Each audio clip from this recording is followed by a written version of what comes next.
welcome to NIRD. So I'm sure most of you must have visited us earlier, right? So you're all from our network institutes. So we consider you all our own. And let me introduce myself first.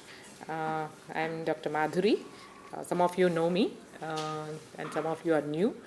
I head the Center for Gender Studies and Development in NIRDPR and also look after the training and research activities of the institute. I've been here for the past almost 19 years in NIRD, and we basically at Center for Gender Studies and Development, we work on several issues relating to women and child development. We try to focus and see how gender can be mainstreamed into the overall ambit of NIRDPR, linking it to several programs which we try to focus on, all the flagship programs of Ministry of Rural Development, Government of India. We try to look at those flagship programs from a gender perspective. So we organize several training programs and capacity building programs on aspects relating to gender, like gender budgeting, then nutrition, again relating to gender. Likewise, for example, MGNREGA, how gender can be linked to MGNREGA, and NRLM, for example, various aspects of NRLM. So this is how we try to look at, and we also do a lot of programs with SIRD partners on gender responsive governance and child responsive governance also. So because we also cater to Ministry of Panchayati Raj, we work with the local governments also. So we try to see how local governments can be made more gender sensitive and child responsive. So this is also one of the objectives we try to work on. So to fulfill those objectives, we take up a lot of capacity building programs, we take up a lot of research programs and also action research. We also work with various UN organizations like UNICEF and UN Women on several other projects too. So that's in brief about me. And about the program, maybe after a round of introductions, we can have a little brief about the program before we actually start off the program. So Vani is my colleague. Good morning, everybody. I'm Dr. Vanishri. I work as an assistant professor in the Center for Gender Studies and Development, as well as in CRTC in Training and Network. Yeah, thank you. Faculty members from 13 SIRDs, and in the next phase, we would like to involve faculty from other SIRDs also. When we speak about social and behavior change communication, in NIRDPR as well as in SIRDPR, most of us, we do not focus on this particular aspect. Most of us, we are related to implementation of either central government schemes or state specific schemes, focusing mostly on the capacity building. That's what we all do. But in NIRDPR, we have established Communication Resource Unit in 2017. So Communication Resource Unit, as I was mentioning, was established in NIRDPR way back in 2017. So it's almost 5 years since we have established this particular unit with support from UNICEF, funding support as well as various other kinds of support from UNICEF. And we have been working closely with various line departments in the states, especially focusing in Telangana, Karnataka and Andhra Pradesh. So the basic objective of this particular unit is to give support to these line departments, especially in the SBCC components, social and behavior change communication. And how do we come up with various IEC materials, and then how do we take up a lot of capacity building programs in that particular direction is one of the focus area of Communication Resource Unit. So in the past 5 years, we have organized a lot of capacity building programs, especially for departments like women and child development, health, then of course focusing on various programs like Swachh Bharat Mission, Poshan Abhiyan, and various other state government related programs too. So understanding the importance of SBCC is one of the main objectives of today's these 2 days training program. So when we are implementing several programs and when we are facilitating in the implementation of several state government as well as central government programs through our capacity building efforts, where do we link up the SBCC component with such kind of programs is something which we all need to understand. So for effective implementation of all these programs, do we have, does SBCC has any role to play is something we need to understand.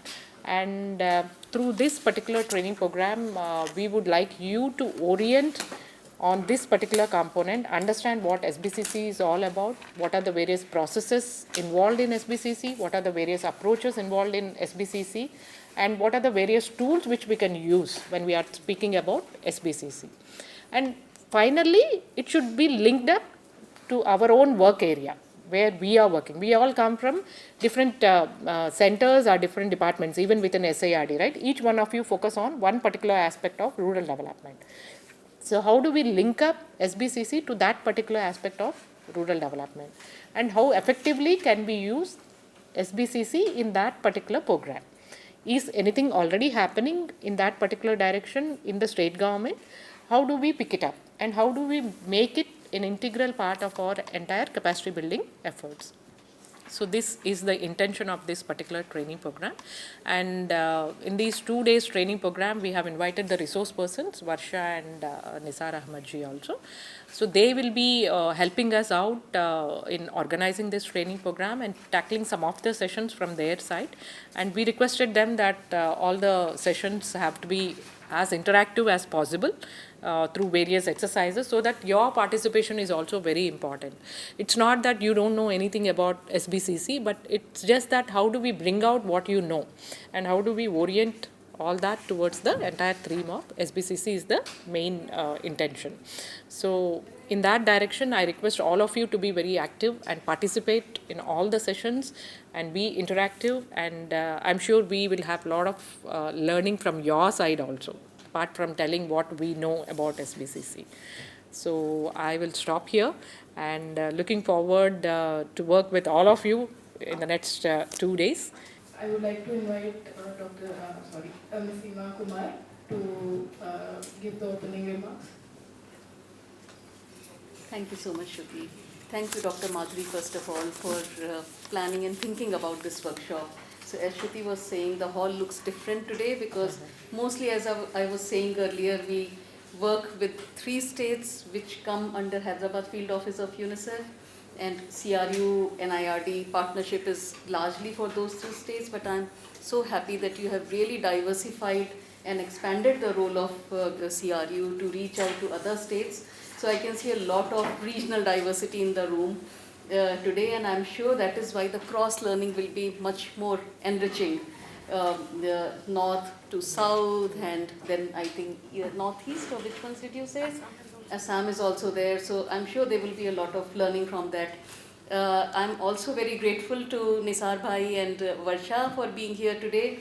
They are experts in SBCC, and we count on them very often at national level across different states. So again, we will hear a lot of experiences and ideas from them, I'm sure, over the course of 2 days, because they engage with the UNICEF offices and UNICEF's partners, and I'm sure many other organizations which are their partners directly across the country. So this is going to be very enriching 2 days, and I'm really looking forward to spend as much time I can in this workshop. Subba Reddy is a very, very senior person in the field of development, in development sector, and also in communications and social and behavior change. He comes with very rich experience from HIV sector. He used to be the joint director IC for AP SACs when the 2 states were combined. So I think we have very good team here in the room to facilitate learning for all of us.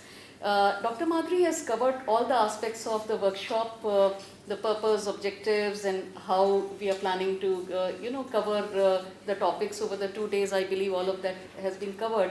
I just wanted to highlight 2 things which were kind of my expectations, or if I may say so, my desire, that out of this workshop, if we are able to maybe write to all the SIRDs who are present here today, the directors of the SIRDs, nominating this group as the SBCC focal point within the faculty members who are there in each SIRD.